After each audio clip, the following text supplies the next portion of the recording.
Hi అందరికీ నమస్తే అండి. ఈరోజు బీరకాయలు కోద్దామని పైకి వచ్చాయండి. ఫుల్ వర్షం పడిపోతుంది. మళ్ళీ ఏంటో 3 సార్లు నుంచి కోద్దామని వస్తే వర్షం వచ్చేస్తుంది. ఇక్కడ బీరకాయ ఉందండి, కోసేద్దాము. ఫుల్ వర్షం పడుతుంది.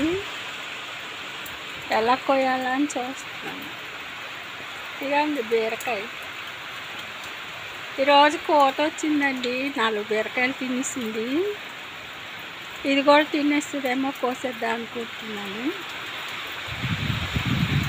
చాలా బాగుంది కదా, చూడండి. వర్షం వెదర్ బాగా వస్తుంది.